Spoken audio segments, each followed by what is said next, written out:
This organisation started including children and young people 15 years ago in the recruitment of our employees. The message they've given us over the years is a clear one. They develop skills, they develop confidence, they become themselves better interviewees when the time comes for them to be looking for their own jobs, and they know that our organisation is serious about them and their voice and being inclusive. There is more of a direction of involving children and young people in all aspects and all decisions that affect their lives. One of the initial worries is we can't have young people deciding who our employees are.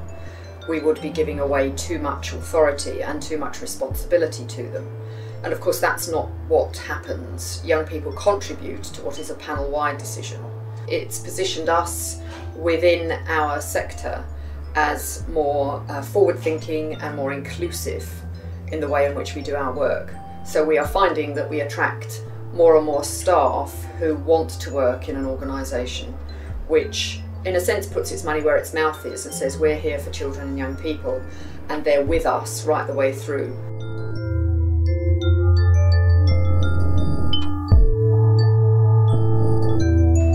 When we first find out that we've got a recruitment to do, we know that young people have to be involved, we have to ensure that at the very beginning we consider sourcing young people and scheduling dates. We'll then contact a pool of young people and let them know that we've got an interview date and that we've got a recruitment coming up.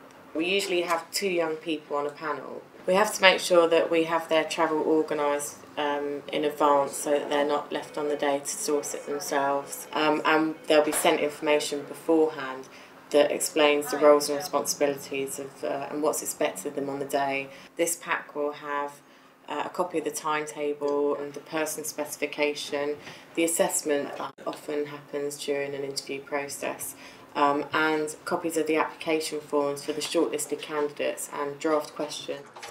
And this gives them an opportunity by themselves to go through it and to have a look at what's going to be involved during the day. If we're using young people, I think it's important to consider starting a little bit later to ensure that they've got time to get to the venue.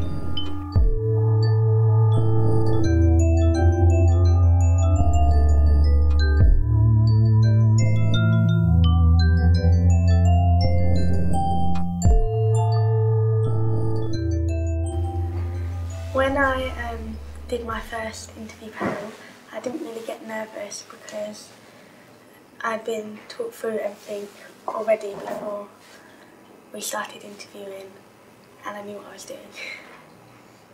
On my first one I was slightly nervous, but that was due to the fact that someone's future is in our hands, and I'm part of that panel who decides if they get the job or not. So you really had to be careful about what you say to the person and the way you treat them.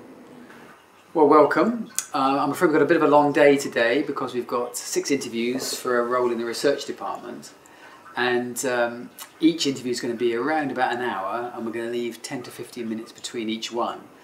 But it's a long day, so you'll have to let me know whether you find your energy flagging. The key things to remember today are that the first is, although we will allocate you some questions, if the interviewee doesn't come up with quite what you want, or he raises or she raises something that you want to know more about, ask a supplementary. And the same thing goes for questions other people ask. If someone gets a response and you think, there's other things I could think about, let's ask them. Well, please ask, no one's going to stop you. Final thing is always to remember to take each interview on its own merits. You'll find that if you've had a candidate beforehand who has gone on a bit about certain things or has made you feel that they're wanting in some way, try and put those from your mind and just focus afresh on the interview that you're in. I'm afraid at the end of the day I won't be able to let you go straight away because we have to make that decision on who we're going to appoint. And your opinions and views will count as much as anybody else's in the room. So I want to see you pitching in there and be enthusiastic about the ones that you want to support, and again, be frank about the ones that you don't. Any questions at the moment? Okay, let's go now. The reason why we like to involve young people in interviews is ultimately that they offer a unique an uncluttered perspective. Uncluttered, that is, by the baggage of adulthood. The main benefit is that they are deciding on a selection of someone who's going to have a direct impact on maybe some aspect of their own lives. There are a number of difficulties in involving young people in interviews. For instance, they can become a bit tired after a long and grueling day. There can also be issues with the other panellists who might feel a little bit uncomfortable if they're not used to having young people there. The keys for successful inclusion is preparing beforehand. I like to arrive at least an hour before to meet the young person, to go through the process, to talk about the organisation, and then get together with the other interviewers and then allocate the questions and make sure that those questions are those that the young people can relate to. So if we just go through, if you just have a read, there's a few questions here. Could you maybe highlight which one you would like to do? The second one and the fifth one. Okay, Raj? I wouldn't mind doing number 3 because it's about young people again. Okay. Yeah. And number 6 because about equality and diversity, which I believe is an important aspect of the job. Absolutely. So are there any other questions before we invite? In my experience, it doesn't really matter what the job is that the young people are involved in interviewing. I've found young people obviously very enthused when they're interviewing for jobs which they know are going to have a direct impact on them, such as research jobs or participation jobs. But on the other hand, I've seen them equally enthused when they're interviewing, say, at director level. Take a seat, please.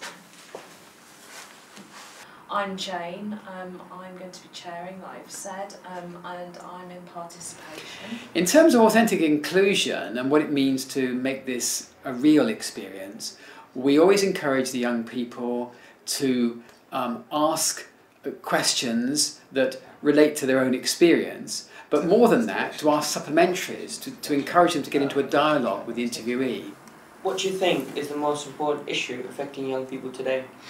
For me, I think it's the media representation of children and young people at the moment. I think that's causing a serious problem. Could you prove that point somehow, using an example? Absolutely. Well, I did research it because I was really interested in that when I was doing my Masters, so I kind of built that into one of the essays I was writing.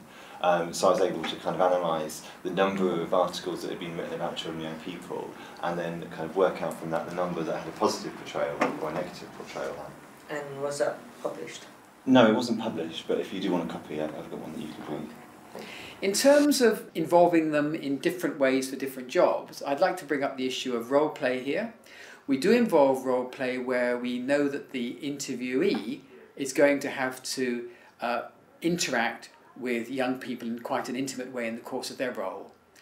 What we then do is we split the interview up, we ask the interviewee to leave the room, we rearrange the room, the young people are then arranged in, say, a couple of chairs. They're briefed, obviously, beforehand of the task. The rest of the panel retreat to another part of the room, and then we invite the interviewee back, and then we proceed.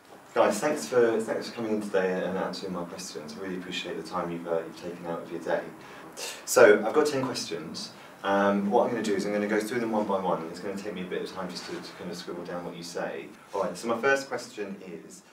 if a young person hasn't been on an interview panel, I would really urge them on to actually take part in it and actually interview someone, because it's a really good feeling. And second of all, you get a heck of a lot of experience out of it.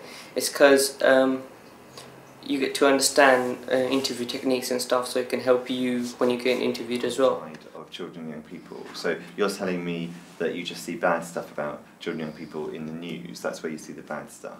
What do you think the messages that have you seen about children? The other way to include them in an authentic sense is to make sure that at the end of the interviews, the young people are sitting in the room and participating when the recruitment decision is made. Yeah, last interview panel I did, everyone was all fussing about all these people they wanted to choose, but I knew straight away, and then when we spoke about it, everyone saw that my person was the best. And yeah, I felt as if my ideas were taken on board, because in the end, the person I chose actually got employed. But it wasn't because I was a kid, because I had strong arguments for that person to be employed. And Yes, throughout the interview I felt like I was on the same level as the adults. I was being treated the same and with the same respect.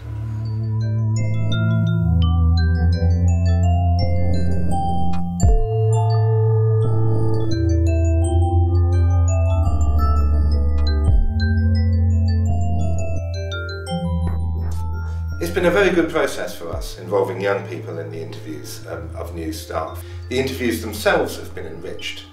We've gathered a lot of new information about the applicants, and the kinds of questions and discussions have been that much livelier. And sometimes they've shown that they can cut through the nonsense that some people say to help us understand the real person behind the applicant. And through the whole process, we've managed to put over to new staff the importance that we attach to young people's views. Some people were worried about introducing this process of young people on interview panels, but I think all their anxieties have proved to be unfounded. We've done it in a direct, in a real way, and I think that's meant that staff only join us if they know that they want to be part of an organisation that trusts young people. We've got better staff, and staff have understood us better. It's been good for the organisation to involve young people. It's been good for the young people who've learnt a lot themselves, and it would be good for any other organisation that wanted to adopt this way of working.